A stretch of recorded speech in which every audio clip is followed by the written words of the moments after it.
Há tragédias que não são apenas fatos, mas sim espelhos distorcidos da nossa sociedade.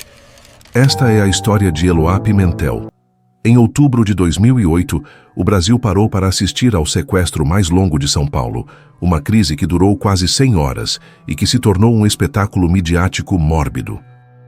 Por trás das câmeras e da tensão, desenrolou-se uma série de falhas na segurança pública, na ética jornalística e, mais dolorosamente, na capacidade de proteger uma vida diante da fúria da violência de gênero.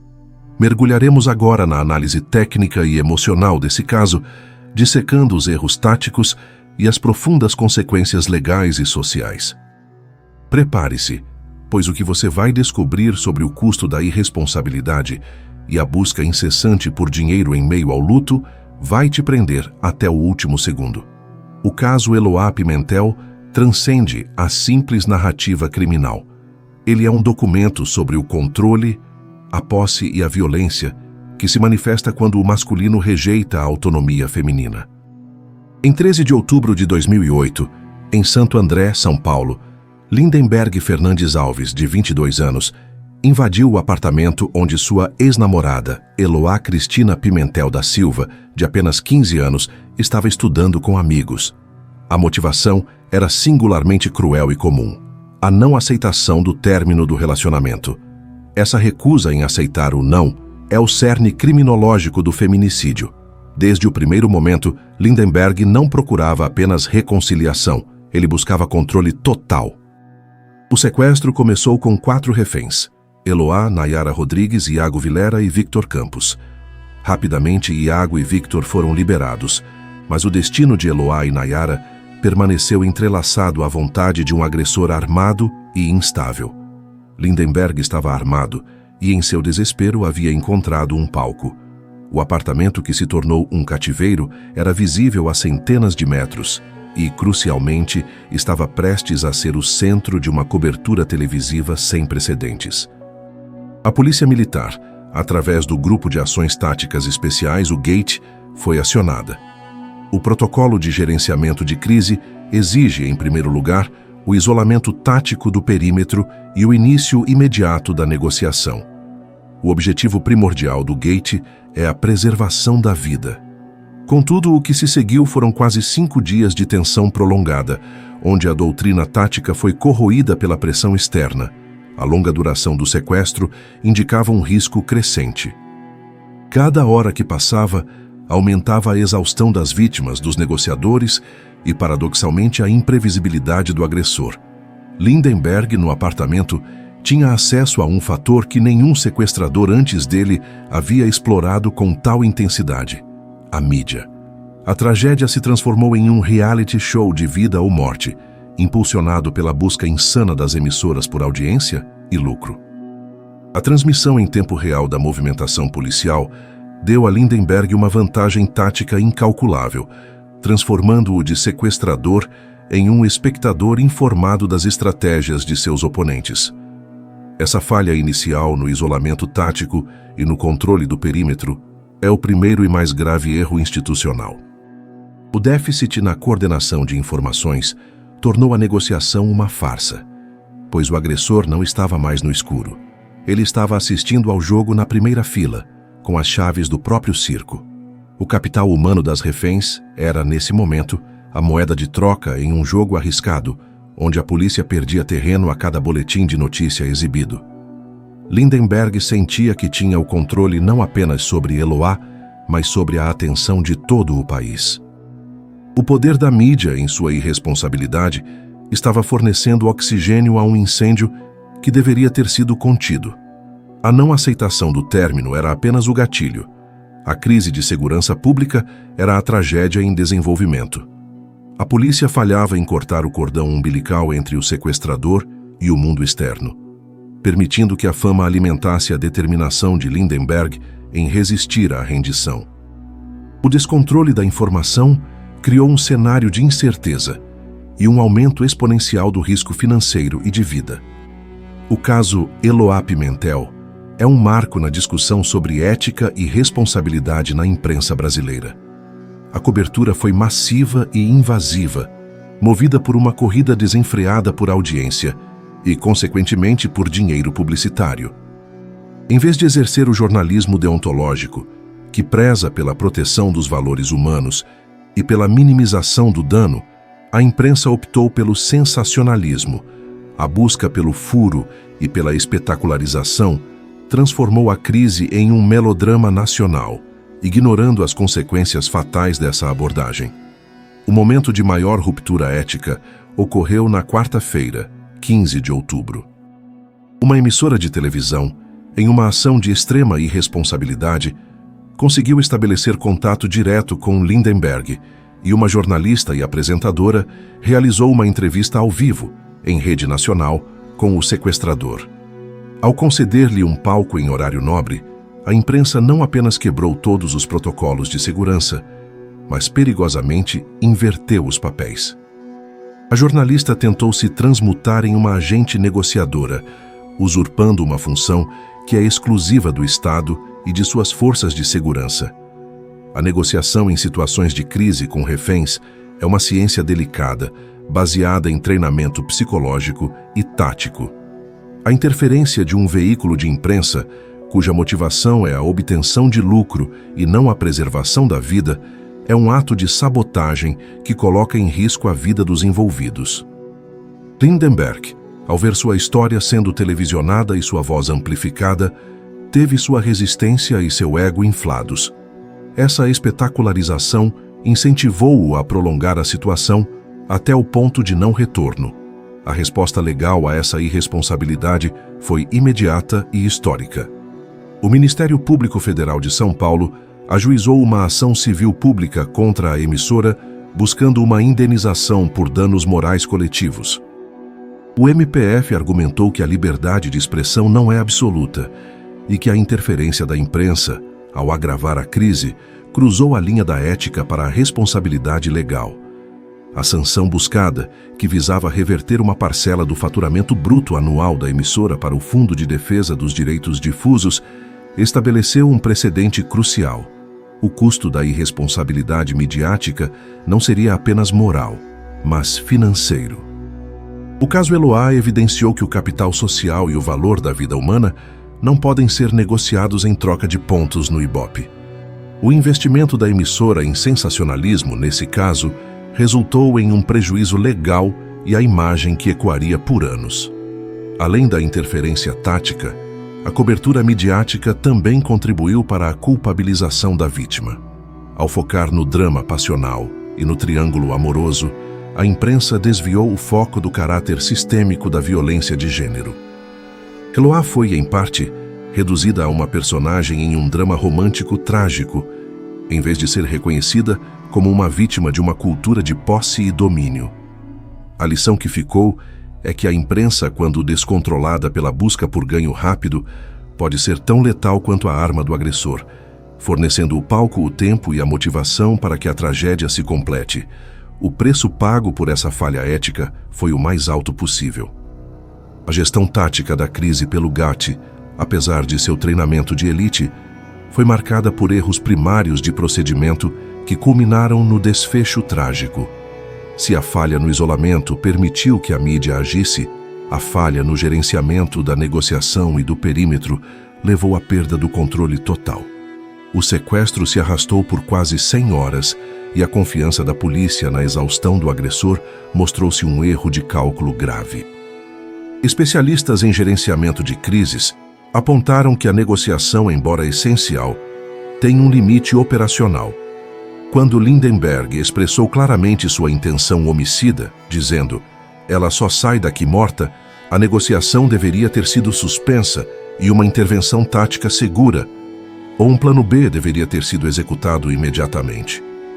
A manutenção da negociação sob tais circunstâncias apenas permitiu que o agressor se reafirmasse em sua posição extrema, elevando o risco de capital de vida das reféns.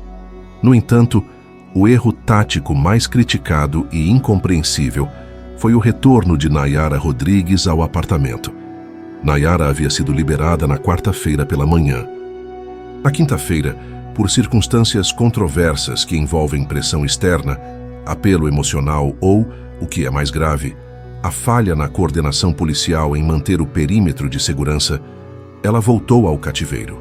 Esse ato violou o princípio fundamental da gestão de crise, a redução de variáveis.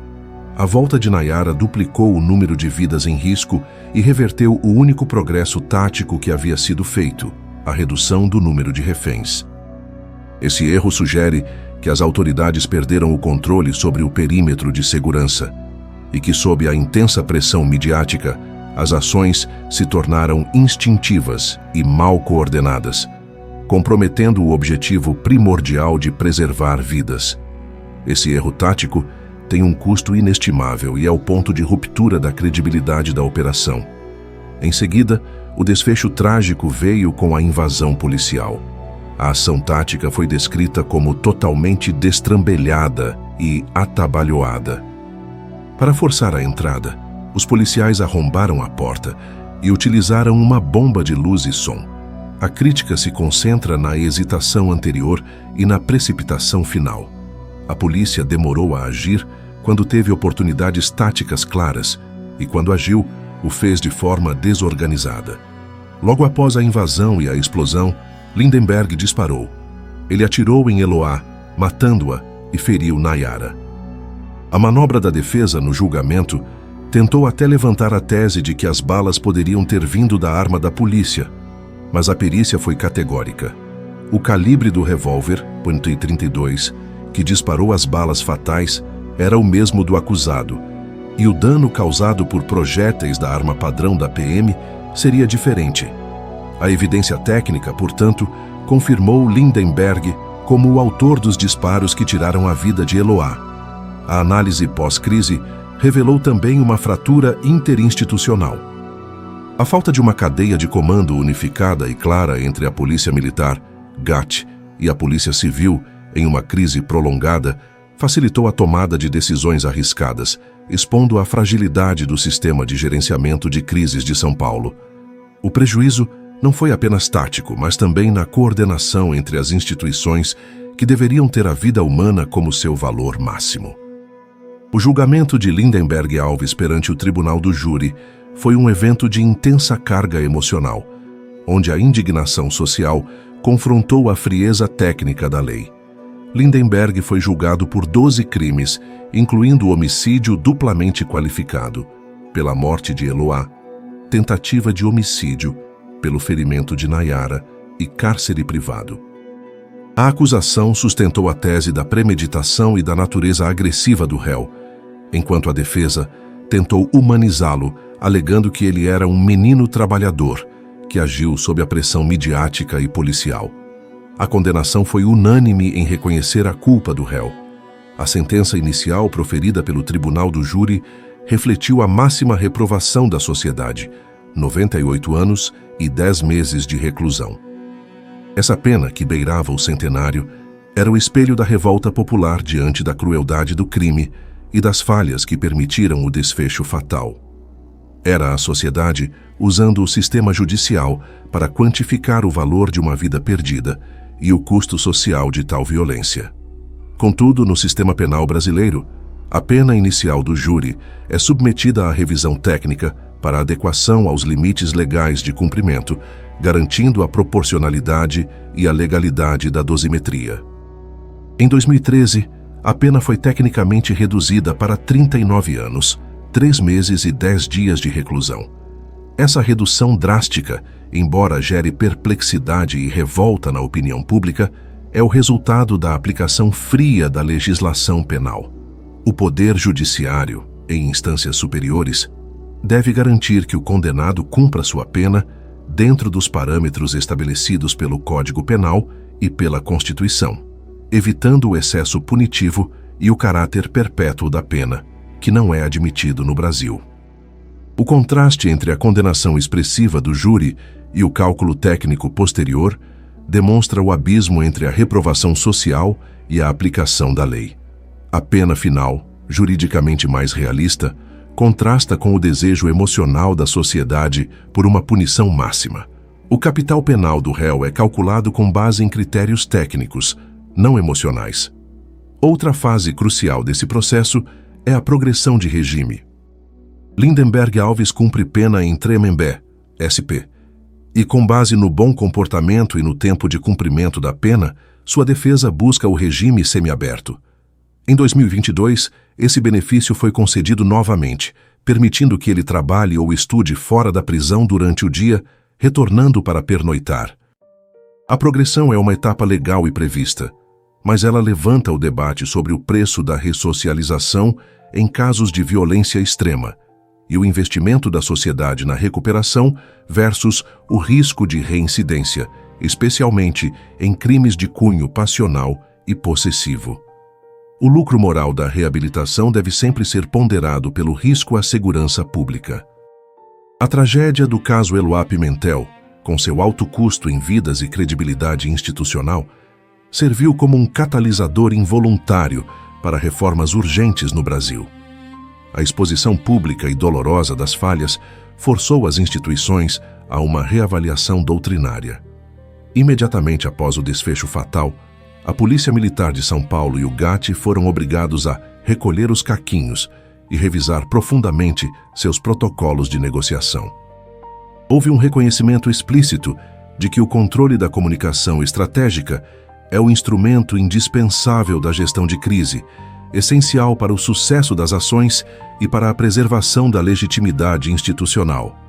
As novas regras de negociação em sequestros com reféns em São Paulo foram criadas para evitar que a mídia sabote operações de segurança novamente.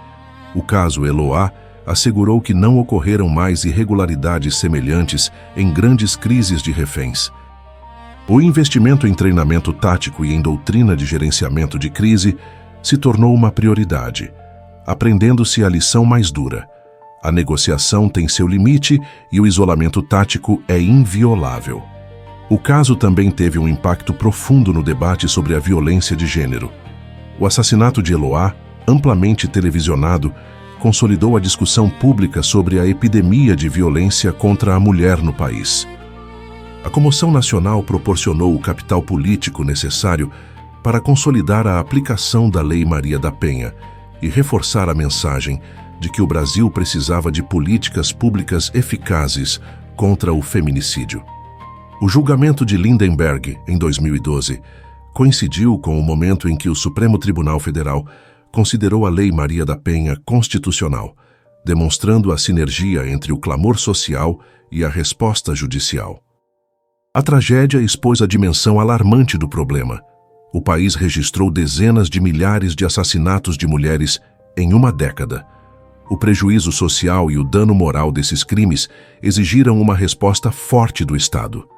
No campo da imprensa, o caso Eloá permanece vivo na cultura popular e no debate midiático, sendo constantemente revisitado em documentários. Essa revisão midiática serve para analisar a parcela de culpa dos jornalistas na morte da adolescente e reforçar o debate sobre a ética no jornalismo em coberturas de alto risco. A tragédia, ironicamente, forneceu a magnitude da crise de violência de gênero que o Estado utilizou para legitimar e fortalecer políticas públicas, servindo como um eterno lembrete de que a liberdade de imprensa, quando busca o lucro acima da ética, pode ser cúmplice de um desfecho fatal. O legado de Eloá é o de uma luta contínua por responsabilidade, ética e, acima de tudo, proteção à vida.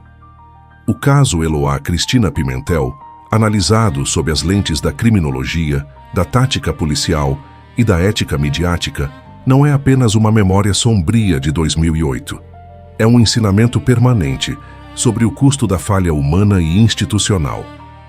A tragédia se deu na convergência da violência de gênero possessiva de Lindenberg, da ineficácia tática da polícia em momentos cruciais e da irresponsabilidade midiática em busca de dinheiro e audiência. A memória de Eloá exige mais do que lamentação. Exige a rigorosa aplicação de protocolos de segurança, a responsabilização ética e legal da imprensa em casos de interferência e, acima de tudo, o reconhecimento de que a violência contra a mulher é uma epidemia que exige ação coordenada e imediata. As lições desse caso impuseram reformas urgentes na doutrina de segurança e impulsionaram o debate nacional sobre o feminicídio. A dívida da sociedade com Eloá é a de garantir que nenhuma outra vida seja sacrificada em nome da posse, da falha tática ou do sensacionalismo. Agradecemos por dedicar seu tempo à nossa análise. A complexidade da segurança pública, a face sombria da violência de gênero e a responsabilidade da informação são pilares do nosso trabalho. O relator sombrio. Onde a verdade encontra a profundidade.